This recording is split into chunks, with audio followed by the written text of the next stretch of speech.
안녕하세요. 엔팁 주식TV입니다. 오늘은 2023년 7월 13일 마감 시황입니다. 전날 미국 증시가 엔비디아를 중심으로 구글, 마이크로소프트, 애플 모두 상승을 하면서 전체 섹터에서 다 강세를 보였습니다. 은행주도 HSBC, 뱅크 오브 아메리카, JP모건까지 상승을 보여주면서 전체 섹터에서 하락한 섹터를 찾는 게 더 빠를 정도로 강세를 보였어요. S&P, 그리고 다우존스, 나스닥 지수까지 전부 다 강세를 보였습니다. 그렇게 우리나라 증시에도 좀 긍정적인 영향을 미쳤는데요. 우리나라 증시도 미국 증시에 따라서 코스피, 코스닥 모두 상승을 했습니다. 기본적으로 최근 글로벌 경제 기조가 미국의 근원 CPI가 올해 연말 기준으로 하락할 것이다 라는 예측이 나오면서 오히려 연준에서는 더 목표치보다 더 하락해야 한다 라고 보고 있는 상황에 최근에 하락한 근원 CPI를 기준으로 전반적인 경기가 살아나는 것 아니냐, 인플레이션이 잡혀가는 것 아니냐 라는 얘기가 나오고 있습니다. 바이든 정부는 쌍수를 들고 환영을 하고 있고요. 일단 에코프로인데요. 에코프로 같은 경우에는 제가 어떤 긍정적인 의견이나 부정적인 의견을 내기 위해서 가져온 게 아니라 그냥 광기의 종목이라서 가져와 봤습니다. 일단 에코프로가 제가 기억하기로 이때쯤 4월 12일, 11일쯤에 부정적인 매도 리포트가 나왔어요. 우리나라 증권사 리포트는 구조적인 특성상 애널리스트가 펀드 매니저한테 부정적인 의견을 낼 수가 없습니다. 내기가 굉장히 힘들어요. 왜냐하면 펀드 매니저하고 애널리스트 간의 갑을 관계가 굉장히 뚜렷합니다. 그래서 매도 리포트보다는 매수 리포트가 많고 정말 안 좋다고 해봐야 중립 정도로 많이 내요. 그런데 이날 아예 대놓고 제가 기억하기로 하나증권에서 이 종목은 기업은 좋지만 주식은 좋지 않다, 나쁜 주식이다 라고 아예 대놓고 까버렸습니다.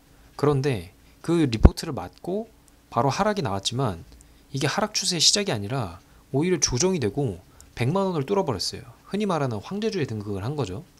그리고 이 100만원을 뚫은 이후에 사실 하방 추세가 그래도 시작되지 않을까 싶었습니다. 제 개인적인 생각으로. 그런데 오히려 오늘 4% 상승이 다시 일어났어요. 물론 이 자리가 상승 추세로 다시 갈 것이다 라는 생각은 좀 하기 힘들어요. 제 개인적인 생각입니다만 이격이 너무 많이 벌어진 건 둘째 치더라도 에코프로가 갖고 있는 기본적인 캐파라고 하죠. 기본적인 매출, 앞으로의 기업 가치에 대한 기대감 자체가 결국엔 2차전지, 패킹에 대한 내용, 그리고 자회사에서 에코프로 BM과 아직 상장하지 않은 자회사들에 대한 기대감인데 그게 이미 상당 부분 반영됐다라고 저는 판단을 합니다. 장기적인 관점에서 기업 내재 가치를 판단하고 장기 투자를 하는 입장에서야 어떨지 모르지만 그 장기적인 관점에서도 정말 말 그대로 초장기로 가져가지 않는 이상은 굉장히 힘들 것으로 보이고요. 사실 이 정도 시총에 이 정도 크기를 가진 종목이 오늘 거래대금 2위에 랭크가 되면서 장기 이평선 대비해서 이격을 이렇게 벌렸는데 이 안에서 단기 스윙이나 단타나 중장기나 뭐든 가져가기가 힘들어 보입니다.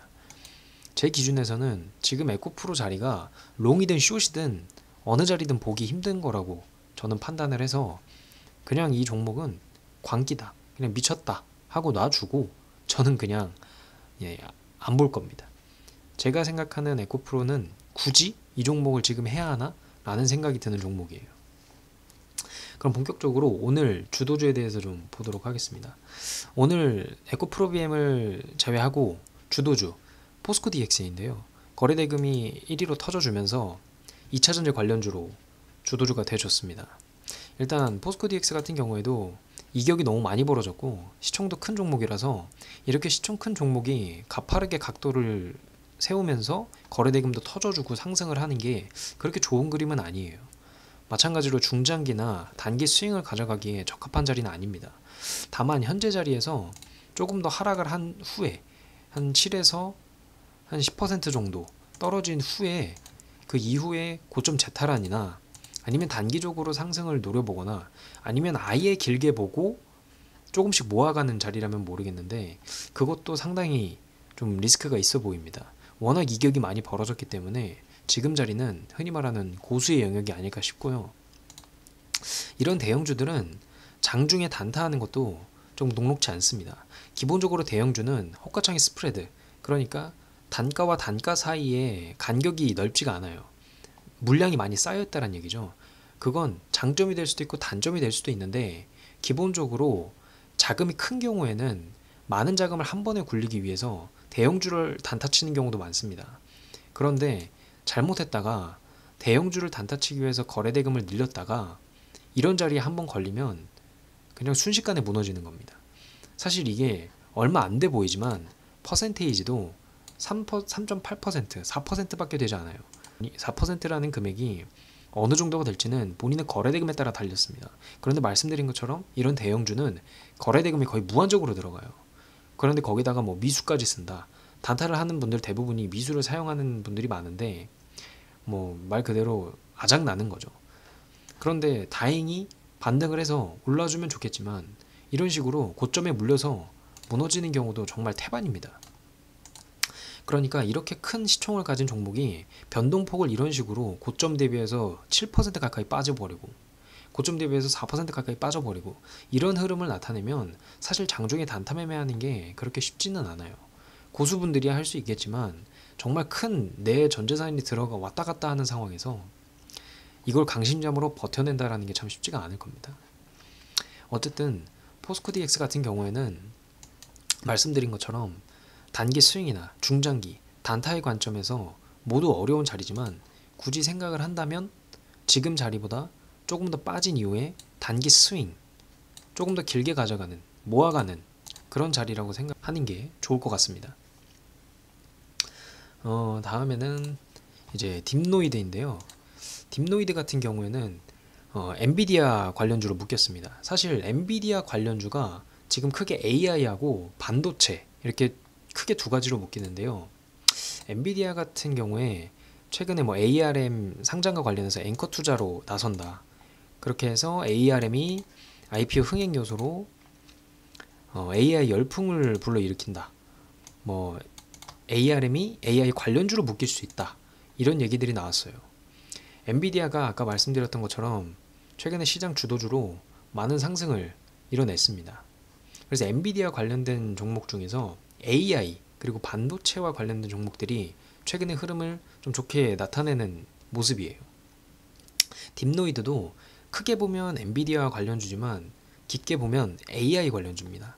그래서 딥노이드, 뷰노, JLK 전부 다 AI 관련주라고 보면 되는데, 딥노이드 같은 경우에 아직까지 이격이 크게 벌어지지 않았고 이 이격 위에서, 이 장기 이평선 위에서 올라왔던, 힘을 줬던 이 장대 양봉 자리를 크게 벗어나지 않았어요. 안정적으로 조정을 주고 거래대금이 죽으면서, 이 거래대금이 죽었을 때 지금 딥노이드를 보면 여기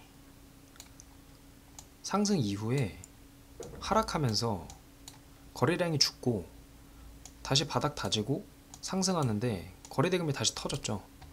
그러면서 지금 다시 조정 나오고 약조정 나오고 오늘 상승이 나온 건데 지금도 충분히 괜찮은 자리라고 저는 생각을 합니다. 오늘 NVIDI 관련주, 정확하게는 NVIDI AI 관련주가 딥노이드하고 뷰노, JLK 이렇게 세 종목이 있었는데요. 저는 뷰노나 JLK 같은 경우가 이격이 너무 많이 벌어져서 이 두 종목은 조금 조정이 좀 많이 이루어져야 하지 않을까 싶습니다. 일단 단기 스윙으로 가져갈 때는 기본적으로 아주 최소한의 재무제표는 봐야 되는데, 그 이유가 뭐냐면 이건 제가 경험한 건데 초창기에 경험을 해봤던 건데, 재무제표를 하나도 보지 않고 그냥 차트나 대금, 그리고 최근의 이슈, 뉴스 이런 식으로만 보고 들어가게 되면 그 종목이 정지 사유 혹은 심지어는 상장 폐지 사유에 해당돼서 재무제표가 좋지 않은 상황에 내가 들어갔던 종목이 그냥 아예 없어져 버릴 수가 있습니다. 휴지 조각이 될 수가 있어요. 그래서 최소한의 재무제표는 보고 들어가야 된다. 그렇기 때문에 방금 말씀드렸던 세 개 종목 재무제표 아주 간단하게만 말씀드리겠습니다. 일단 뷰노인데, 뷰노 같은 경우에는 보시는 바와 같이 뭐 처참하죠. 단기순위, 영업이익 전부 다 몇 개년 연속으로 심지어 적자폭이 커지고 있습니다. 그리고 기본적인 코스피 코스닥 상장 폐지 혹은 거래 정지 요건은 영업이익 3년 연속 적자입니다. 그게 무조건 그렇다고 해서 바로 정지가 되는 건 아니고 심사를 거치게 되는데 그것도 심사를 거칠지 안 거칠지는 거래소 재량인 걸로 저는 알고 있어요. 아무튼 위험이 있다는 거죠. 그리고 기본적으로 영업이익이 마이너스, 적자, 단기순이익이 적자라는 얘기는 기업이 돈을 못 벌고 있다는 겁니다. 뭐 앞으로 기대가치, 앞으로 이 기업이 영위하고 있는 사업이 가치가 있다라고 생각할 수는 있지만 지금까지 드러난 지표나 특히나 지금 올해 연말 그리고 24년 연말까지의 컨센서스 데이터라고 하죠. 예상값이 좋지가 않아요. 그럼 굳이 이런 종목을 단기 스윙, 차트가 아무리 좋다고 하고 대금이 터졌다고 하고 아무리 뉴스가 붙는다고 하더라도 이런 종목을 들어가는 것 자체가 리스크가 크다는 거죠. 그런데 참 아이러니한 게 이런 종목도 이평선, 장기 이평선 대비해서 350% 이런 식으로 이격을 많이 벌리는 걸 보면 정말 우리나라 증시는 재무제표와는 크게 상관이 없다. 이런 걸 다시 한번 느낍니다. 다만 제가 말씀드렸듯이 재무제표는 최소한의 장치다. 내가 들어갔을 때 적어도 거래정지나 상장 폐지가 되지 않을 정도의 종목은 걸러낼 수 있어야 한다. 라는 관점에서 말씀을 드립니다. 마찬가지로 JLK도 연속 적자죠.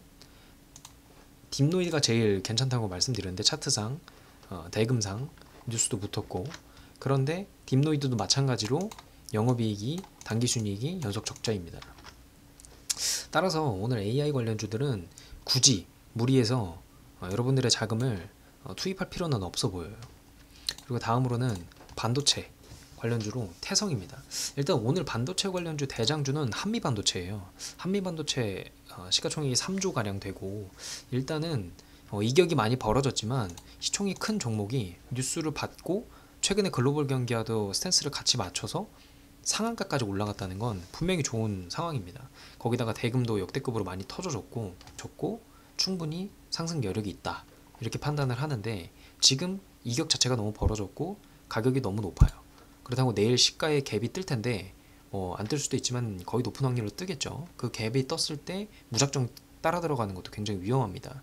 그래서 기본적으로 오늘 장대 양봉이 나왔던 이 봉의 절반 혹은 시가 부근까지 내려왔을 때 그때 공략을 해보시는 게 조금 단기 스윙이나 조금 더 길게 가져가겠다라고 생각을 하고 그렇게 접근을 하시는 게 좀 더 안정적이지 않을까 싶습니다. 그 다음으로 태성인데요. 태성도 오늘 상한가를 갔습니다. 태성도 앞에 자리, 이 자리가 괜찮았는데 이렇게 바로 튀어 올랐을 때 따라가는 게 아니라 조정을 준 후에 조금씩 쌓아가면서 좀 길게 보겠다라고 생각을 하는 게 좋습니다. 그리고 오늘 자리도 마찬가지로 여기서 상한가가 터지고 거래대금이 터졌다고 해서 따라 붙는 게 아니라 그 다음에 절반 혹은 시가 근처 심지어는 그 아래까지도 내려왔을 때 조금씩 분할로 모아간다라고 생각하고 접근하시는 게 좋습니다. 그렇게 봤을 때 태성의 재무제표를 보면 나쁘지 않죠. 일단 영업이익이 작년도 대비해서 재작년도 대비해서 작년도 영업이익이 줄어들긴 했지만 전체적인 영업이익이 일단 흑자로 진행되고 있다. 그리고 19년 이후로 흑자 전환하고 그 기조가 유지되고 있다라는 것은 긍정적으로 보입니다. 따라서 이런 종목은 한 번쯤 진입할 수 있지 않을까 싶습니다. 물론 말씀드린 것처럼 좀 더 리스크 관리를 위해서 가격이 좀 내려온 후에 접근을 하시는 걸 추천을 드립니다.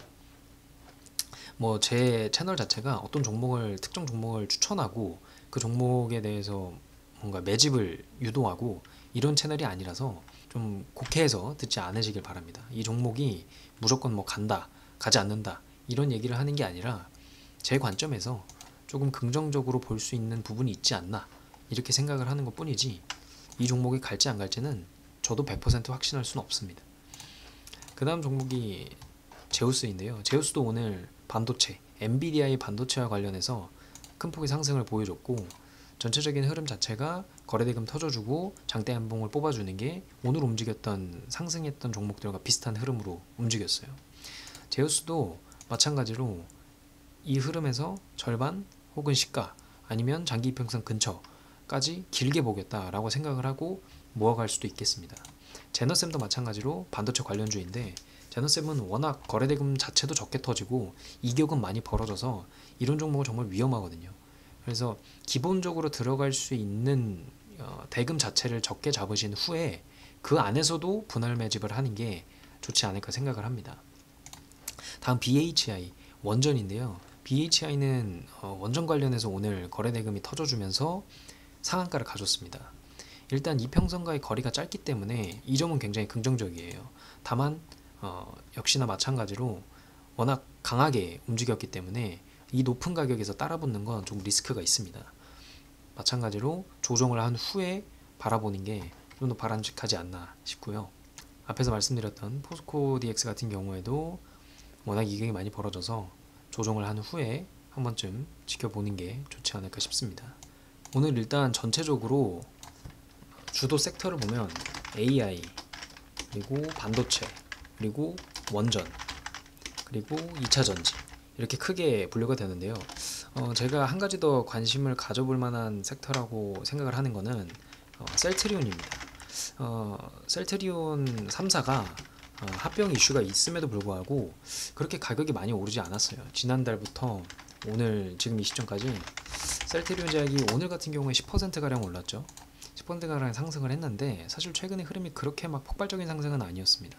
일단 기본적으로 합병 이슈가 있으면 합병이 진행될 때까지 이제 거래 정지에 들어갈 때까지는 주가 상승을 하는 게 보통이에요. 그렇게 움직이는데 그거 치고는 최근에 반도체, AI 이쪽 섹터 그리고 2차 전지 관련해서 자금이 좀 쏠려서 그런지 크게 뉴스에 비해서는 재료에 비해서는 크게 상승하지 않았던 걸로 저는 생각이 듭니다. 그래서 한 가지 더 관심을 가져볼 만한 섹터라고 판단을 하고요. 오늘 사실 이렇게 보면 AI, 반도체, 원전, 2차 전지, 셀트리온 3사 합병과 관련한 것 이외에도 뭐 RF세미, 키이스트 같은 경우에는 이제 엔터죠. 엔터 관련해서도 자이언트 스텝, 오늘 자이언트 스텝하고 또 하나가 위즈익 스튜디오 이 두 개가 메타버스 관련주거든요. 메타버스 관련주가 오랜 하방 이후에 오늘 잠깐 반짝했어요.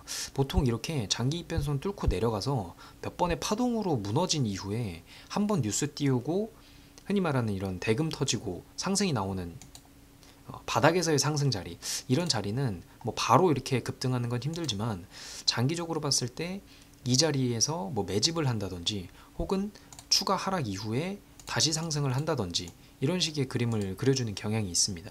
근데 일단 메타버스 재료 자체가 장기적으로 무시할 수는 없는 재료라고 저는 생각을 해요. 그래서 뭐 지속적으로 좀 관찰을 해야 되지 않나 싶습니다. 그런데 어쨌든 오늘 주도 섹터였던 AI, 반도체, 원전, 2차 전지 정도만 생각을 좀 하시고, 사실 오늘 이 외에도 워낙 많은 종목들이 움직였어요. 이 종목 저 종목 다 강세를 보였는데 아무래도 미국 증시가 좀 강세를 보인 거에 영향을 받지 않았나 싶습니다. 이 안에서 좀 잘 걸러내시고 여러 가지 섹터가 있는데 그 중에서 좀 더 긍정적인 뉴스가 뭔지 판단을 하신 후에 좀 더 신중하게 접근을 하시기를 바랍니다. 오늘 영상 이걸로 마치고요. 시청해 주셔서 감사합니다.